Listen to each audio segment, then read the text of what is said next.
Introducing 5-star finishes Microcement wall and shower system for the first time in a live video tutorial. This video will follow through from the first steps to the final ceiling on a project we finished here in North Vancouver. I hope you all enjoy the video and can learn a lot from this tutorial. Okay, so here we're applying the quartz primer, the interior fine primer. This is the area of the shower. You see we've got tiles on the floor and the curdy membrane has been wrapped up. They've finished the dense board with a base coat drywall compound like a Quickset or base coat 60. And we will start waterproofing with the Ardex 8+9. You can see they've masked everything off there with blue masking tape. I believe that's the frog tape multi-surface blue, which is really good because it doesn't tear so easily. Here we've got the dense board, and you can see we've got our Ardex 8+9 waterproofing tape there, and we're putting on the waterproofing. We like to apply the waterproofing to the wall and the tape, else you get bubbles. It's very important to have no bubbles in your tape.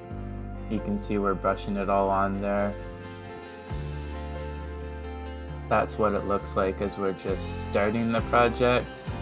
Nice smooth walls, and trying to make sure that we've got a nice waterproof surface to apply the microcement to. Previously in the video we saw the Quickcrete bonding adhesive. We use that watered down, sometimes 25 to 50% with water, over the dense board and the drywall prior to applying the waterproofing to make sure that it sticks properly and that you don't have a dusty surface. This is very, very important. You see here we've got some extra EIFS mesh to reinforce the wall around the cutout there. That's kind of a weak area. You want to make sure that any weak areas in the wall you add some extra EIFS mesh into the Ardex 8+9 as well. That's just showing the tape and how far it is. It's usually we leave about 2 mils, 2.5 mils back when we're masking to make sure that you don't embed the microcement. So if you have a stone bench, you have ceilings or anything there that you're masking off, do not mask right into the internal, always leave it back a couple millimeters. Here they're rolling on the Ardex 8+9. Here we're starting to see the base coat be applied, but I just wanted to discuss the 8+9. It's just 2 coats rolled on, usually dries in about an hour between coats. You usually roll it up and down 1 coat and then across in a different direction the second coat to make sure that it's nice and waterproof. And then it usually sets up and dries in an hour or 2, and you can use that as your primer and start to trowel the microcement straight over top of it. Here you're seeing the microcement starting to be applied. This is the microcement wall and shower base coat. It has a 50 grain silica mesh, a little bit heavier duty to cover over the initial kind of board and smooth it down. You'll see that the application's a little bit rough. There's a little bit of lines, and it's not going to be super smooth at this point. You want to apply enough to cover over anything and float over any ridges or anything that needs to become a little bit more smooth. Don't worry about leaving a few lines and things, but you do want to make sure that it's quite a smooth surface within reason. We'll get some close-ups here of the plaster here so you can see the texture of it. You want to make sure that you're fully covering the waterproofing and ensuring that any of the mesh and different things are fully covered so you can't see them with this first coat. Don't leave big ridges or lines or anything like that. You can see here the texture. You've got kind of an open sandy texture.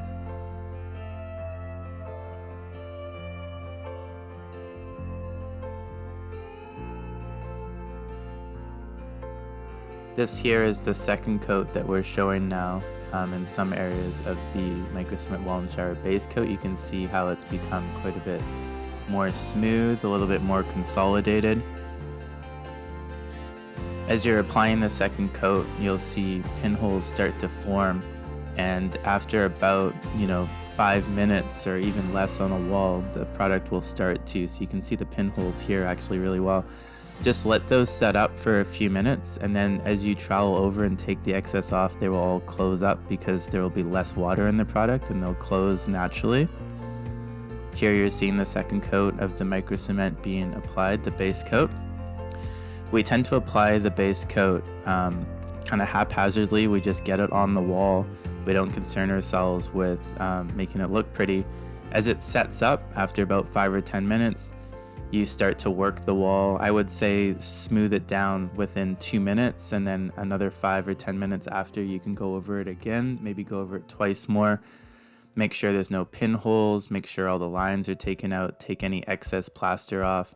You don't want to add too much plaster to the wall, just enough so there's a little bit extra, but not too much so that there's a lot to take off at the end. So here you see that texture that we're leaving, and as that sets up, then we start to smooth and burnish that wall.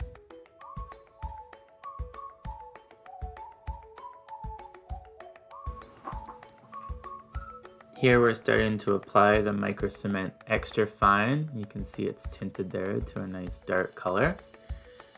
You want to use a hammerhead drill that mixes to about 2500 RPM. If you use a traditional plaster mixing drill, they only hit 1200 RPM, and it doesn't kind of whip it up enough to get rid of some of the white, marble powders and sand grains that need to be mixed in better.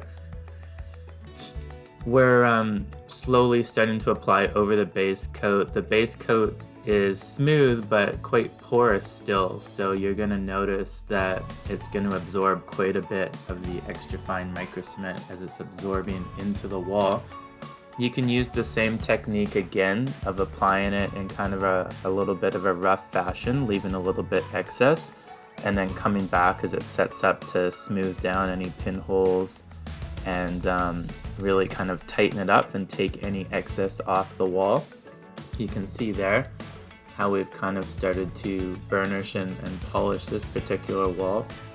We use Pavon plastic trowels. If you use steel trowels, all the little bumps and ridges in the base coat, because it's so full of sand, and because microcement traditionally has a lot of sand in it even in the top coats, the steel trowel will kind of not move over top of the ridges and flex with the wall enough, and it will actually start to cause dark patterns and burn your wall. The carbon comes from the steel and is kind of pulled from the sand grains onto the wall and kind of creates a really nasty aesthetic. So we always use plastic for our first and second top coats of the microcement fine or extra fine or the Synergy. We tend to use the 6-inch to apply the top portions there. We also use our fingers and run along all of the tape lines to make sure, especially the internals as well. You always want to put plaster on a glove finger and make sure that you're smoothing all the externals, smoothing down the internals. You can see here, we always kind of border it out a little bit just to make it easier, especially if you've got a nice kind of dry and finished wall on the other side of things there. There you can see the beautiful pattern and modeling that you're starting to get even on the first coat.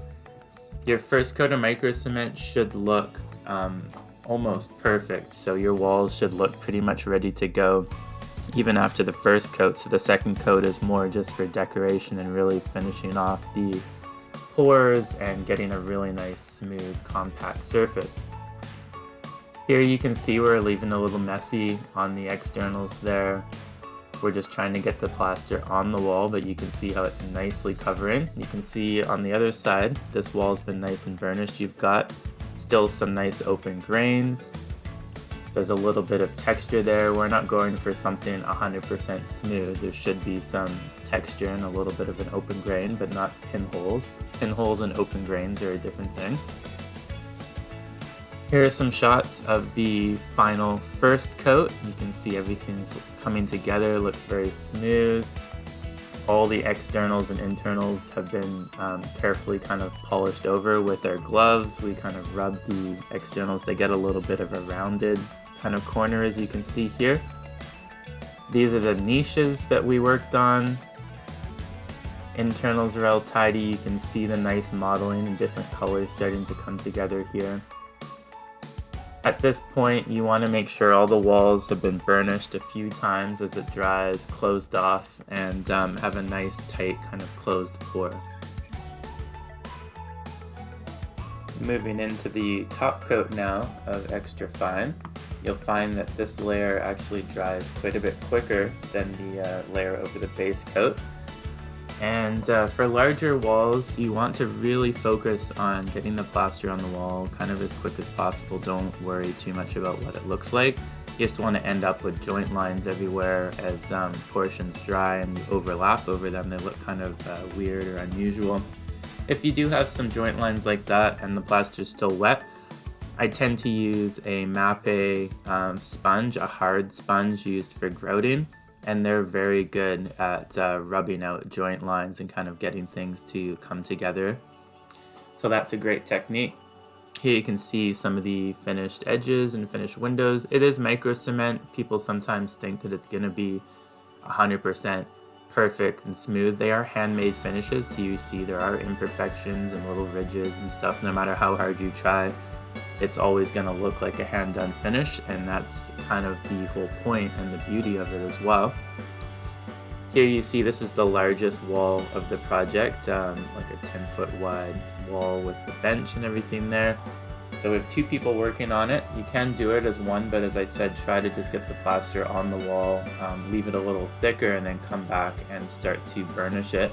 The idea with plastering is always to get as much plaster onto the wall quickly and then come back and tidy it up, because if you work in small sections, you'll just end up with little dry lines everywhere. There you can see the beautiful kind of aesthetic of that final coat starting to dry as it's all polished. See, we've got a nice rich color. You see, if you burnish it, you get a lot of nice modeling. There, it's a nice shot here. Shows how far we leave the tape back from all the edges, especially on the tile and on the bench. You want to leave it back a good 2 or 3 mils, always to ensure that the sealer is coming down onto the tiles or down onto your benches. This is a shot of the Polyseal pre-sealer, how shiny it is after the 3 or 4 coats of Polyseal. That had a 1-to-1 dilution of Polyseal, and then we did 3 coats of full strength Polyseal over top of it, just to make sure that we have enough sealer on there to make sure that the oil doesn't kind of get through too much and stain the plaster, because the oil-based products will tend to color enhance and darken the plaster beneath. That's what the finished product looks like with all the Polyseal done. It has a nice sheen. You don't want to overlap the Polyseal when it's still wet. If it's cloudy and white looking, wait until it turns clear to do your next coat. If you overlap it too many times, you won't get proper coverage, and it also won't dry clear because there's too many wet layers and it gets too thick. So always take your time. With the Polyseal, we go over it and over it. Each coat, we probably do 3 or 4 coats per coat, going in different directions, brushing back and forth, making sure it gets in every corner and crevice, make sure it gets down over top of your tiles and stones, brushing all of the edges and the corners. You should spend, a good 4 to 5 hours on a bathroom like this doing the Polyseal and not rushing it, because if you do, then you can run into problems with the oil-based sealer. There you're seeing that nice shine from the Polyseal. There's a low sheen product, but it will start to build shine after several coats of it. This is what the walls should look like after all 4 coats. See, you still have some sand grains that have pulled. There's some pores and different things like that, but they're not like wide open pinholes. It's just the sand grain pulling through the plaster a little bit. There's our tape line along the tiles. the polyseal has been brought right down onto those tiles to make sure no water can get between that junction, and the plaster itself has come onto the tiles as well. That's the fitting there. You want to leave your fittings for plumbers. You always specify a 3 to 4 mil is the max thickness of the product, so it's very different from the way they set them off for a thicker tile. There's the niche. You can see how it's cloudy there. So when it's still cloudy like that, do not overcoat until that clears up for the next coat. If there's any drips and things like that as well, you want to make sure you have a rag on hand and check your walls. See, there's a drip I just saw there, so I would have taken a rag and just wiped that little bit of a drip off. Or you can just even use your finger and smooth it down. Drips are very difficult to get out with this product. The polyseal is extremely strong when it dries, so it's best to monitor the situation, make sure that there aren't any drips.